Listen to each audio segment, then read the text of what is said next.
This is Health Unabashed on Healthcare Now Radio, a show unapologetically passionate about health and wellness innovation, enabling sustainability, equity, and access with the patient or member at the table.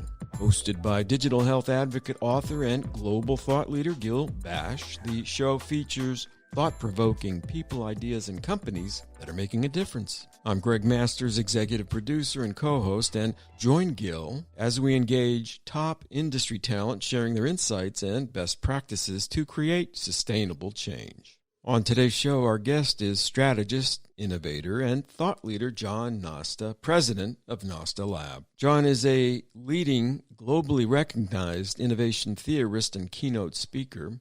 Unwilling to accept the status quo, he's a contrarian with a sharp focus on the future.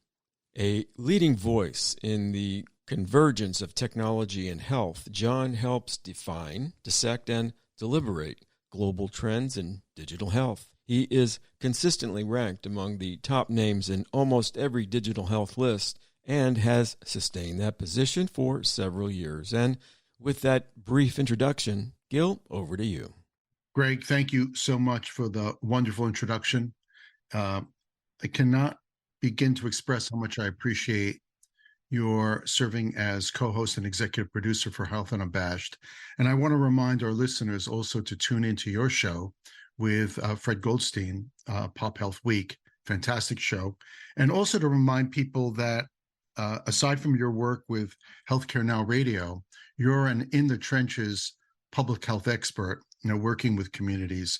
And I want to salute you for all the efforts that you're doing. A lot of people talk about population health or public health. You're a person who not only enables us to talk about it, you're doing it. So thank you for that.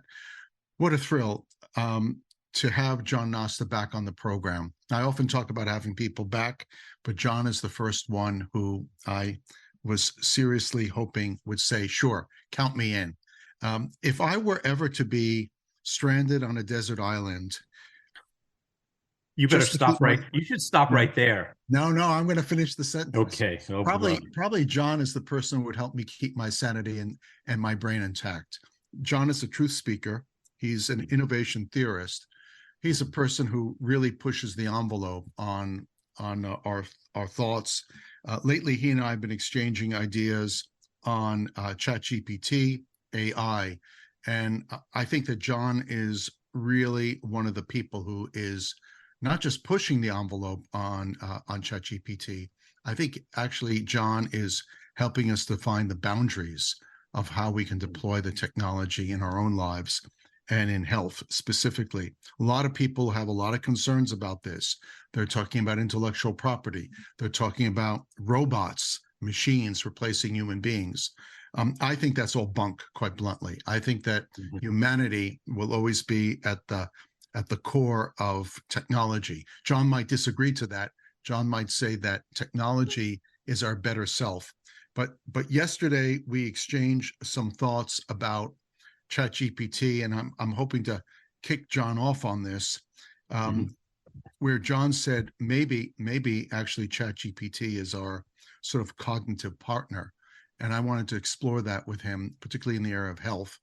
I also want to say that John is much more than an author. Obviously, he's written for Forbes, Psychology Today. He's now a very popular author on medical life. Obviously, you can catch him on Medium. He's a keynote speaker.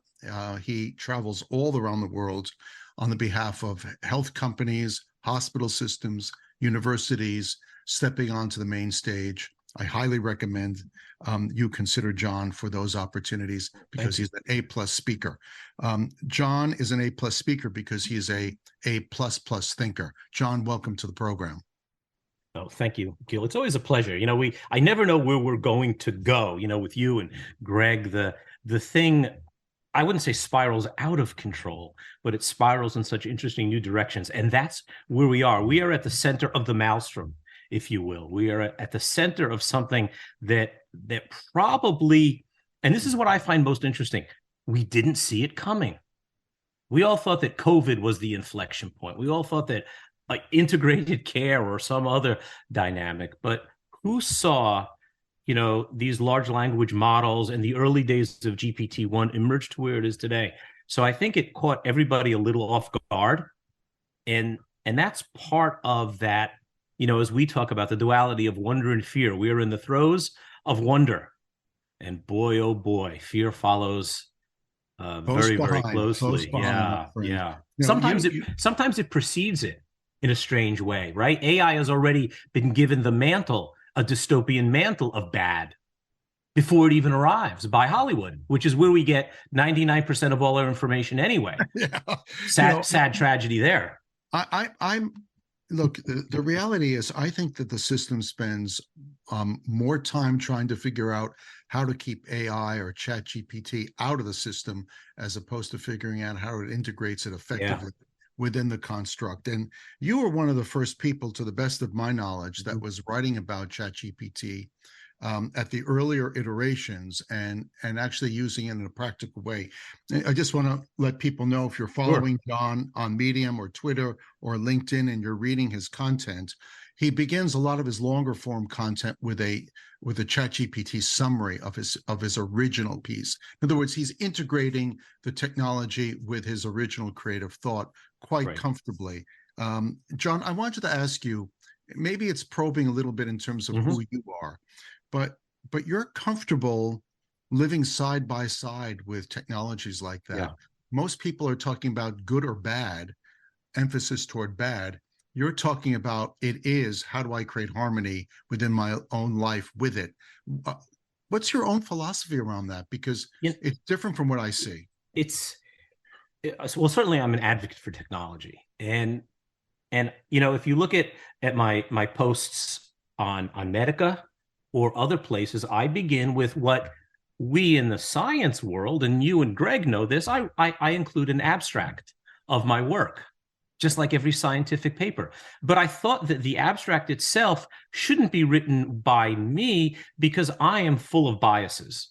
In other words, if I write an abstract of 1,000 words, I'm probably going to focus it on my conscious or subconscious bias. So I have technology do it, and technology writes the summary. So I've been very, very comfortable using it. But I want to go back a little bit, Gil, because I think, you are a student of history. And we're all doomed to repeat the mistakes for not knowing what has happened. And I want to talk about Norman Rockwell. And I want to go back to Vermeer also, because that beautiful painting, the girl with the pure pearl earring. Well, everybody knows Norman Rockwell. They know that painting of Thanksgiving and all these beautiful, the four freedoms. Norman Rockwell hired a photographer, took a picture of a carefully designed set, and then used a mechanical device called a Lucy to trace that painting. In other words, Norman Rockwell used technology of his day for the craft that he's famous for. Vermeer, who did the girl with the pearl earring, has been argued to use the camera obscura, a tracing mechanism. Now, you know what Norman Rockwell said? He said, "The Lucy is a horrible device, and I'd be lost without it." And I think that's where we're going today a little bit. I think we need to be there, because when I type an email to you, Gil, half of my email is prompted, and the other half of my typos are fixed. So I'm already technologically augmented in the tasks, but there's so much more to GPT. We look at it as a writing tool, when I think it's really a partner, a cognitive partner, because the most interesting thing about the GPT dynamic and other dynamics from Google that will emerge is that it's not a search, it's an iterative dialogue. In other words, I type a question, I get an answer, and then I ask another question about that. I ask GPT, what's the best recipe for guacamole? And it will give me a recipe. And then I'll say, well, what's the best recipe in Mexico for guacamole? Or I'll say, well, now use that recipe, but don't include cilantro because I don't like its taste. And it will do that. So I have an iterative dialogue. Back in the old days, if we were academicians, we would call that a Socratic dialogue. So in many ways, GPT is moving forward, but it's building upon fundamental truths or realities that we use in the past. So absolutely, it's my partner. Yeah, well, it's fascinating, because obviously you're the driver. It's driven off of your your curiosity, your insight, and the aggregated intelligence that is available. I recently asked the system to write something. I gave it parameters. Write something in my voice. Sort of yes, using of my course. writings. And I found it fascinating. I found I needed to rewrite it extensively because, and this is the rub, it did reflect on the history of my ideas. It didn't reflect on where my ideas are right now. It doesn't have that capacity. Yeah. And what it does have the capacity for me to do is almost to summarize the history of my thinking up until this point. But it doesn't know where I'm going tomorrow. It doesn't have the futuristic aspect. Right now, humanity has that.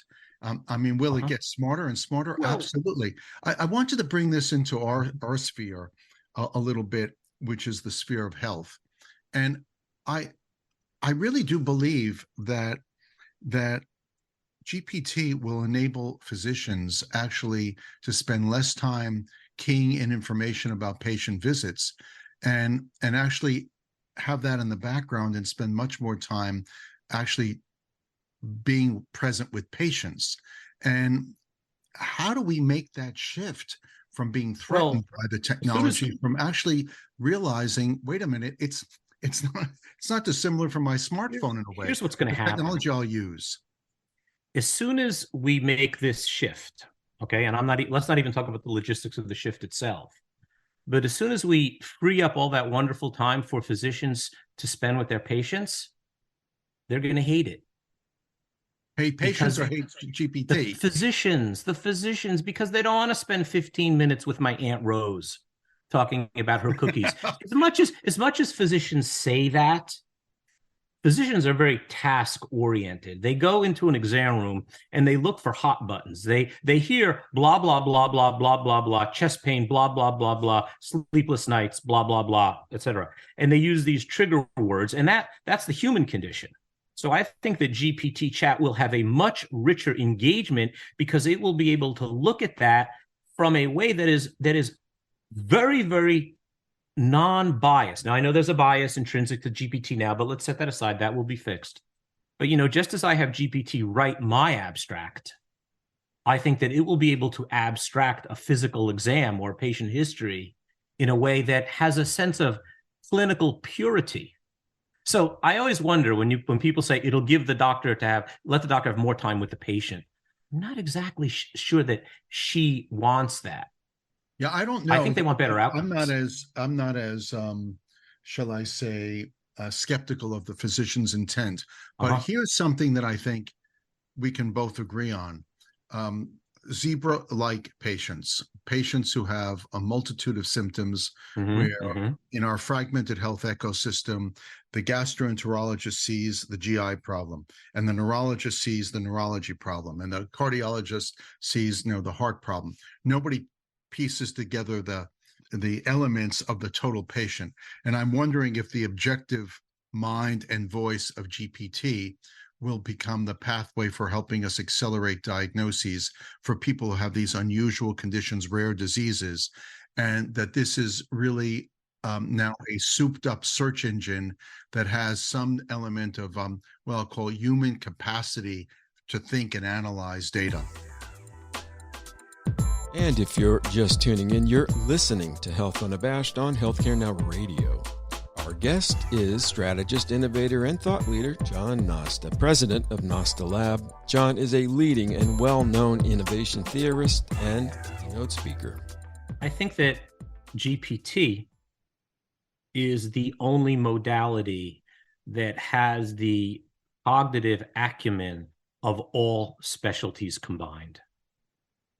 Think about the power of that, just that. Now, is it wrong? Sometimes, of course it is, but how many times are doctors wrong? I think the benchmark of perfection is not the standard to which we hold clinicians to, and I don't think it should be, although I think that it is a stretch goal for GTP as things expand. So yeah, I think you hit the nail on the head there.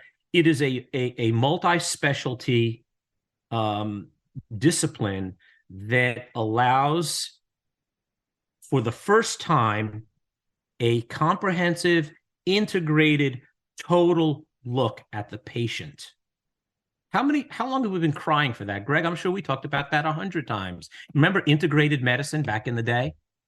Well, isn't this interesting? Maybe this is the first step to a true integrated dynamic that will be handed over to the clinician. What I say about GPT, it's a cognitive template for human curation, a cognitive template. So if I can come up with an exacting differential diagnosis, and I can help the physician find maybe that zebra or maybe that clinical trial with a drug that might help this condition, it's very, very powerful. I just want to jump back to one thing, Gil, and you'll remember this, and so will you, Gregg. I could have had a V8. Remember that commercial? I could have had a V8. That defines the human condition. It's been said that the answer is easy once I think of it. Yeah. And what GPT does is it gives us a selection upon which we curate as humans. And that's a very, very powerful tool. Yeah, I think about this in terms of something that everybody in the health field can identify with, grand rounds. Once upon a time, a learned physician took their residents around the floor of their specialty, GI or cardiology or whatever, and they stopped patient by patient, and they looked at the chart, and the specialist, the expert, asked the residents questions. And it's sort of like here's the data, test. And it was a very effective way, probably the most effective way to train people in real world medicine. The fact is that physicians only know what they know from experience for the most part. They learn intensely for years, then they go out, they do their internship, their residency, boom, they're out there. And who continues to nurture their professional education? Well, it's up to them. It's up to their experience. And I just think that GPT may become the leveler for physicians who don't have access to an academic medical center, don't have access to clinical experts. Does it hold open the possibility of the quality of care being elevated among physicians who embrace it and are early adopters of the technology, as opposed to those that push it away? Without a doubt. But you know what? What was, let's think about the chief of medicine standing over the patient's bed, surrounded by, almost like in a scrum, surrounded by the hierarchy, right? Surrounded by the attending, the fellow, the resident, the intern. What was one of the most provocative elements about that engagement? You know what it was? It was the questions asked. Yes. The chief of cardiologist said, what's the clinical significance of blah, blah, blah, right? And that question has become the prompt. And the prompt is where the magic is with GPT, right? We've shifted from craft to cognition. As a painter, we've moved from the paintbrush to the cognitive prompt that through DALL-E 2 creates an image. And that's being revisited, I think, too. So that engagement, that dialogue is good for two reasons, real quick. And I know we'll go on to a lot of other things.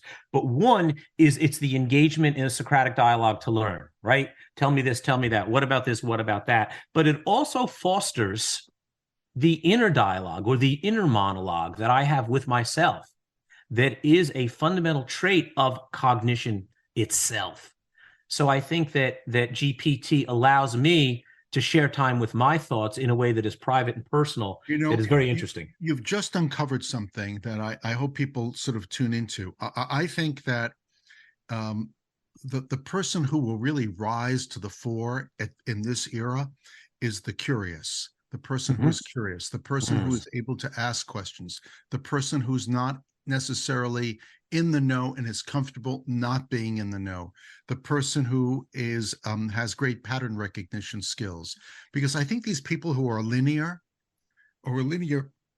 thinkers, I think this technology actually will sort of seek out and find their Achilles heel. People who are expansive, inquisitive, actually have pattern recognition skills, will ask a question or questions that will allow them to maximize the technology. But my question for you is, you know, a lot of people are listening. Sometimes we use the term GPT. Sometimes we say ChatGPT. Talk a little bit about the marriage between chat and GPT. Sure. I want to just go back very quickly to the idea of the prompt, because it's the question.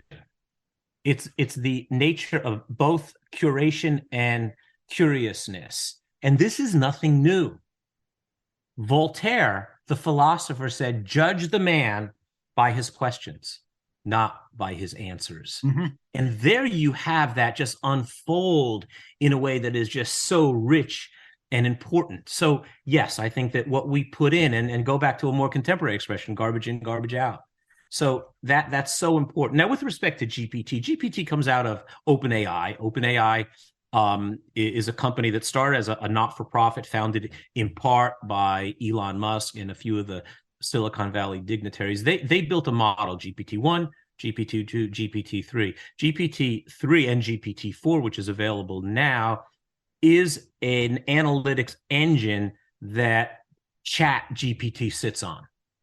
So when we use ChatGPT, we're actually using the model, the engine of ChatGPT is GPT-3 or GPT-4 if you're lucky enough to have access to GPT-4. You know, it's fascinating. Yeah. What do you think will be what do you think's the next? I mean, this is moving so quickly. From the moment we sort of tuned into OpenAI, which made it all available to us, and now GPT-3, okay, that was great, and then blink. And here's an example of number one, we didn't see it coming. Number two, exponential change, speed of change. And there's been different articulations of the size of this LLM, large language model, but I've heard it expressed as being 500 times greater, GPT-4, than 3. So I think we're just wallowing in 4, just kind of figuring out what's out there. And 5 and 6, I just can't even think about it right now. It's too mind-boggling. Just think about 3, okay? 3 is 25% of the Library of Congress. That's the language model that's baked into this. It's a lot of stuff. Now, sometimes is it put together in a funny way? Sure. But, you know, so were the early days of the airplane, the early days of the bicycle, the early days of anything. We're in the early days of this dynamic. So to focus on where it is now is wrong. What we need to focus on is the trajectory. And the trajectory promises us with a powerful future. Yeah, a lot of people say this is the end of creative writing. This is the end of art. And you know, we have faced that, you know, again and again and again. And I just wanted to get your quick read on that. You know, I mean, very simply put, when the camera was introduced, when the commercial camera was introduced, where everyday folks can take pictures, it didn't destroy portraiture. It didn't destroy painting. It expanded the domain. So I think that the creative opportunities in this context will evolve and change. You know, people still like to listen to vinyl, and people still like to paint paintings. You know, they're very fundamental things that are harken back to our humanity. So I don't think this is destructive at all. It's destructive in the way maybe the blacksmith was replaced by more modern modalities. But what it does, it expands and includes, as opposed to squashes. So we've just got a few moments left, and I wanted to get your read. First of all, this is a conversation for the ages, because we're now talking about putting technology in the hands of most people in the developed world. And Gil, there you hit the nail on the head. You know, we talked about exponential change and inflection points and all that nonsense. But the interesting thing about this is that this is technologically sophisticated in ways that are unimaginable, but accessible to you and me. Genomic editing is abstract to me. CRISPR, I don't know what CRISPR is, right? But this is something that is at our fingertips. So that's part of the magic, accessibility and technological sophistication coming together for really the first time in many ways. Now, I'm going to ask you, you know, you're a theorist and you're bold in predictions. So I wanted to ask you a really key question in terms of ChatGPT and drug development. Where do you think this is going to sort of combine with all these other technologies like CRISPR, like CAR-T, ChatGPT? What do we have to look forward to? There was an article published, and I don't know if it was real science or just puffery, but it talked about developing an oncology drug, an AlphaFold mechanism in 1 hour, and it predicted the clinical outcome. So there you have it. I think that's what is going to happen. The cognitive domain is being expanded in extraordinary ways. And this is the way I look at it. This is maybe an oversimplification, but what the bicycle did, it gave us a mechanical advantage. It allowed us to go faster by using a simple mechanical advantage, a wheel and a chain and spokes and stuff. What GPT is, and what these advanced iterations of AI is, it's a cognitive advantage. It ratchets up our brain and lets us think faster. And I think that is going to be a dramatic transformation. And remember, as I've said many, many times, the duality of wonder and fear will always accompany innovation. It started with our first innovation, fire, our first technology, and the airplane and the driverless car. But now, the bigger the innovation, the bigger the fear. And we're at a point in human history where I don't think we've ever had such a profound and large innovation as AI and GPT chat. We've just heard it from one of the world's experts, innovation theorist, writer, speaker, John Nosta. I would highly recommend to all of our listeners, follow him on LinkedIn and Twitter, follow his Medium column, read his words on Medical Life. He's just written a fantastic piece on cognition and GPT as partners. Fantastic piece. John, again and again, I cannot thank you enough. You're always welcome to the program. Thank you. My pleasure. Couldn't find a better venue to discuss it, Gil. Thank you. Thank you very much. And you too, Greg. And that's a wrap for today's broadcast. We want to thank our listeners for tuning in and our special guest, strategist, innovator, and thought leader John Nosta, president of NOSTALAB. You follow John's work on Twitter via @JohnNosta and on the web via www.nostalab.com. You can learn more about Health Unabashed on the program page at healthcarenowradio.com. We air weekdays at 10:30 a.m., 6:30 p.m., and 2:30 a.m. Eastern, or 7:30 a.m., 3:30 p.m., and 11:30 p.m. Pacific. Do keep the conversation going with Gil and me on Twitter by connecting with us via @Gil_Bashe, and that's Bashe, and Gregg Masters MPH, and that's Gregg with 2 G's. And do remember to tag your tweets with #Health Unabashed. Until next time, stay unapologetically passionate about improving health.